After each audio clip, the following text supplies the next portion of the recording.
इस चेहरे को गौर से देखिए। क्या इसे देखकर लग सकता है कि ये लड़की किसी की बेरहमी से जान ले सकती है? कम से कम इस मासूम चेहरे से कहीं से भी ये लड़की कातिल नहीं दिखती है। लेकिन एक कहावत है ना, डोंट जज a book by its cover. वास्तव में ये एक बेरहम कातिल है। इसका नाम है वैशाली ठाकरे। आखिर वैशाली की पूरी कहानी क्या है? इसके माथे किसकी हत्या का इंजाम है? हत्या का कारण क्या था और पुलिस ने इस हत्या का पर्दाफाश कैसे किया? चलिए जानते हैं सब कुछ डिटेल से इस वीडियो में। सच्चाई जानकर आप शॉक्ड रह जाएंगे, तो वीडियो में अंत तक जरूर बने रहें। कहानी में आगे बढ़ने से पहले जल्दी से द रियल स्टोरी चैनल को सब्सक्राइब कर बेल आइकन जरूर दबा लीजिए। इस कहानी के दो सबसे अहम किरदार हैं वैशाली ठाकरे और जगदीश सालुखे। जगदीश सालुखे मूल रूप से जनपद जलगांव के तालुका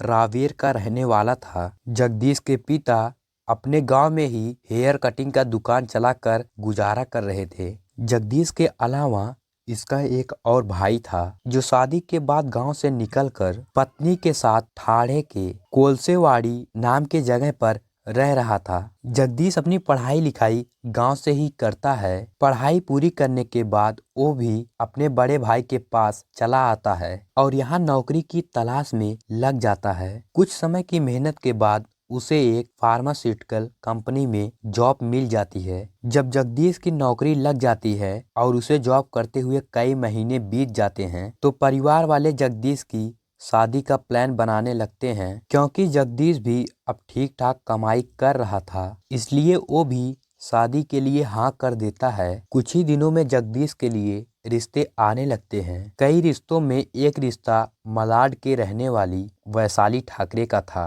22 साल के वैशाली ठाकरे की तस्वीर पहले ही नजर में जगदीश के परिवार वालों को छा जाती है। फिर जगदीश को भी लड़की की फोटो दिखाई जाती है। जगदीश भी इस रिश्ते के लिए हाँ कर देता है और फिर पारिवारिक स्तर पर रिश्ते के लिए बात आगे बढ़ाई जाती है। सब कुछ तय होने के बाद जगदीश और वैशाली के बीच एक दो मुलाकातें होती हैं और दोनों इस रिश्ते के लिए हाँ कर देते हैं। फाइनली कुछ समय बाद जगदीश और वैशाली की एंगेजमेंट हो जाती है। जैसा कि अमूमन होता है, सगाई के बाद वैशाली और जगदीश आपस में बातें करने लगते हैं और धीरे धीरे एक दूसरे को समझने का प्रयास करने लगते हैं। इस तरीके से लगभग 6 महीनों तक दोनों का रिश्ता ठीक ठाक चलता रहता है। अब फाइनली वो दिन भी आ जाता है जिसका वैशाली और जगदीश बहुत दिनों से इंतजार कर रहे थे। 29 दिसंबर 2018 वैशाली और जगदीश 7 जन्मों के लिए एक दूसरे के हो जाते हैं। मगर क्या ये सच में 7 जन्मों का बंधन था? नहीं, क्योंकि शादी के कुछ ही दिनों बाद अब वैशाली का और रूप देखने को मिलता है जिससे जगदीश अनजान था। शादी के बाद जगदीश अपनी पत्नी को लेकर कोलसेवाड़ी में फैमिली के साथ रहने लगता है। मगर यहाँ दोनों पति पत्नी लंबे समय तक नहीं रह पाते हैं, क्योंकि अब आए दिन छोटी छोटी बातों को लेकर लड़ाइयाँ होने लगती हैं। शुरू में जगदीश के परिवार वाले बहू को समझाने की कोशिश करते हैं, मगर वो समझने के बजाय परिवार से अलग रहने की जिद करने लगती है। जगदीश सोचता है कि शायद परिवार से अलग रहेंगे तो पत्नी से झगड़ा नहीं होगा। इसी सोच के साथ वो उषा सदन सोसाइटी में रहने चला आता है। अब इस फ्लैट में जगदीश और वैशाली के अलावा कोई नहीं रह रहा था। दिन के समय जगदीश ऑफिस में जाकर काम किया करता था, जबकि वैशाली घर का कामकाज संभालती थी। अब 3 महीने बीत चुके थे। दोनों का रिश्ता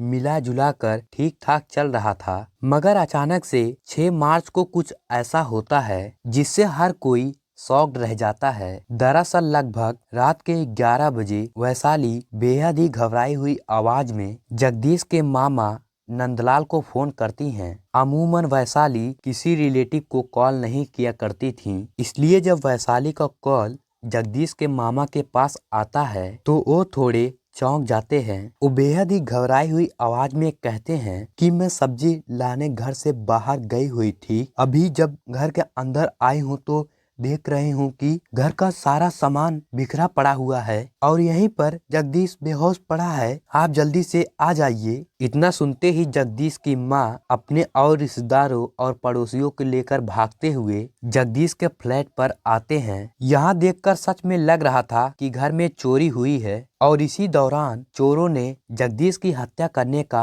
प्रयास किया है। वहाँ पर मौजूद लोग देखते हैं तो पता चलता है कि जगदीश की सांस अभी भी चल रही है। इसलिए तुरंत ये लोग जगदीश को लेकर पास के अस्पताल में जाते हैं और गंभीर हालत में देखते हुए जगदीश को रिफर कर दिया जाता है। अब लोग जगदीश को लेकर रुक्मणी बाई अस्पताल में लेकर आते हैं, पर यहाँ आते ही जगदीश को मृत घोषित कर दिया जाता है। साथ ही अस्पताल के द्वारा इस बात की जानकारी स्थानीय पुलिस स्टेशन में दे दी जाती है। सूचना मिलते ही स्थानीय पुलिस स्टेशन से कुछ पुलिस वाले अस्पताल पहुंचकर जांच शुरू कर देते हैं। कागजी कार्रवाई के बाद जगदीश के शव को पोस्टमार्टम के लिए भेज दिया जाता है। आखिर उस घर में क्या कुछ हुआ कि जगदीश की जान चली गई, ये सभी के लिए एक रहस्य बना हुआ था। इस रहस्य से कोई पर्दा उठा सकता था तो वो थी वैशाली। मगर शादी के महज 3 महीने बाद पति के खोए गम में वैशाली का तो रो रो कर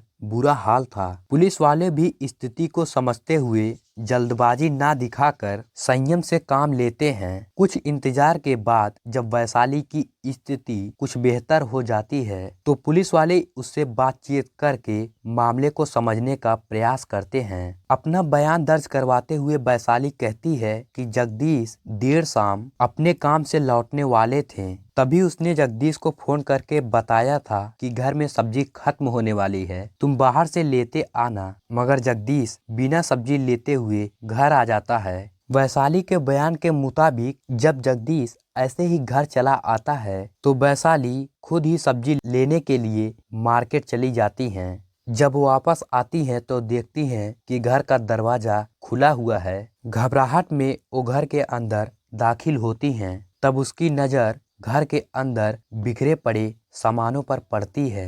वैशाली बताती हैं कि घर के अंदर से उनका कीमती गहना भी गायब हुआ है। वैशाली अपने बयान पर आशंका जताती हैं कि शायद उनके घर में चोर चोरी करने आए। इसका जगदीश ने विरोध किया, इसी कारण चोरों ने जगदीश की हत्या कर दी है। धारा 174 के तहत इस मामले में पुलिस अज्ञात चोरों के खिलाफ अपनी जांच शुरू कर देती है। दूसरी तरफ पुलिस इस मामले में जगदीश के पोस्टमार्टम रिपोर्ट का भी इंतजार करती है ताकि खुलासा हो सके कि हत्या कैसे हुई है। इसी सिलसिले में पुलिस वाले अस्पताल जाकर जानकारी जुटाना शुरू करते हैं। अब पुलिस वालों को पोस्टमार्टम करने वाले डॉक्टर से जो जानकारी मिलती है उससे इस केस की पूरी दिशा ही बदल जाती है। दरअसल डॉक्टर बताते हैं कि जगदीश की हत्या रस्सी से गला घोंटकर की गई है। इतना ही नहीं, जगदीश के गला घोंटने से पहले जगदीश को जहर भी दिया गया था। अब यहाँ पर एक सवाल खड़ा हो जाता है कि अगर चोरी करने आए चोर ने जगदीश की हत्या की है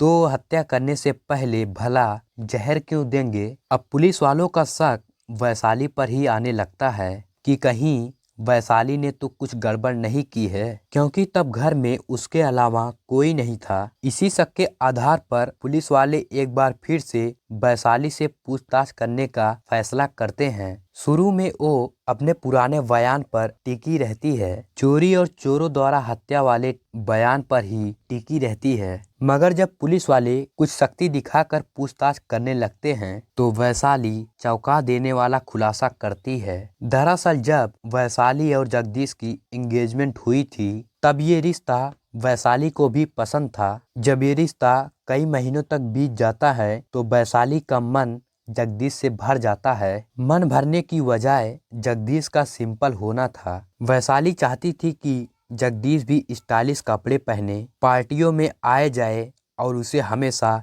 घुमाने ले जाए, मगर जगदीश सादा जीवन जीना पसंद करता था। जब वैशाली देखती है कि उसका पहनावा, लाइफ स्टाइल उसके अकॉर्डिंग नहीं हो रहा है, कि वो शादी के लगभग 20 दिन पहले जगदीश से कहती है कि वो शादी नहीं करना चाहती है क्योंकि वो अपना कैरियर बनाना चाहती है, फिर उसके बाद शादी करेगी। इस बात की जानकारी जगदीश अपने परिवार वालों को देता है। फिर जगदीश के परिवार वाले वैशाली के परिवार वालों से बात करते हैं। जब वैशाली से उसके माता पिता पूछते हैं तो कहती है ऐसा कुछ नहीं है, वो शादी के लिए रेडी है। अब एक बार फिर से दोनों परिवारों में शादी की तैयारी होने लगती है, मगर शादी से 3 दिन पहले एक बार फिर वैशाली जगदीश से कहती है अब भी वो ये शादी नहीं करना चाहती है। अगर जबरदस्ती उसकी शादी हुई तो अपनी जान दे देगी। इस पर जगदीश एक बार फिर से परिवार वालों से बात करता है और वो भी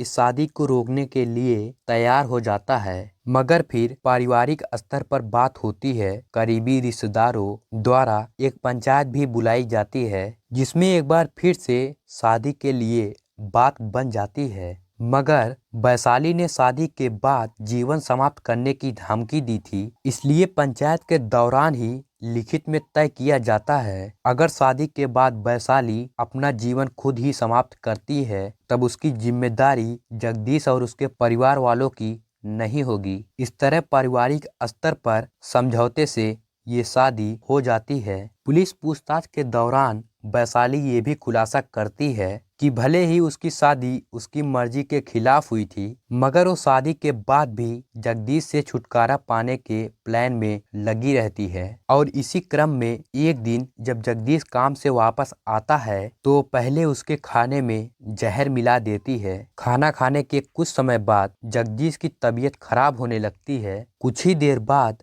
जगदीश बेहोश हो जाता है। जगदीश के बेहोश होने पर वैशाली पास में रखे एक मजबूत रस्सी से जगदीश का गला घोट देती है और तब तक घोटे रहती है जब तक कि जगदीश की जान निकल नहीं जाती। जब वैशाली को यकीन हो जाता है कि जगदीश मर गया है तो फिर वो पहले घर से कीमती ज्वेलरी गायब करती है, घर के सभी सामान को इधर उधर बिखेरती है ताकि लूटपाट जैसा माहौल बनाया जा सके, और फिर सब्जी लाने के बहाने घर से निकल जाती है। थोड़ी देर बाद घर में दाखिल होकर जगदीश के मामा के पास कॉल करके अपनी बनी बनाई कहानी सुनाने लगती है, मगर आखिरकार पुलिस के सामने उसकी सारी चालाकी फेल हो जाती है। पुलिस के सामने एक और खुलासा होता है कि ये पहली बार नहीं था जब वैशाली ने जगदीश को जहर दिया था, बल्कि शादी से 2 दिन पहले ही जगदीश को जहर देने का प्रयास किया था। दरअसल वैशाली उस दिन बैचलर पार्टी के नाम पर अपने दोस्तों को दावत देती है। उस दावत में जगदीश को भी बुलाया जाता है। काम में बिजी होने के कारण जगदीश पार्टी में समय पर नहीं आ पाता है, इसलिए वो खाने में शामिल नहीं हो पाता है। इसी कारण जब जगदीश पार्टी से जाने लगता है तो वैशाली उसे टिफिन में खाना देती है और कहती है कि इसे तुम घर पर जाकर खा लेना। जगदीश घर पर जाकर जब टिफिन खोलता है तो उसमें से बहुत ही अजीब बदबू आती है, इसलिए वो खाना बाहर फेंक देता है। इस तरीके से शादी से पहले उसकी जान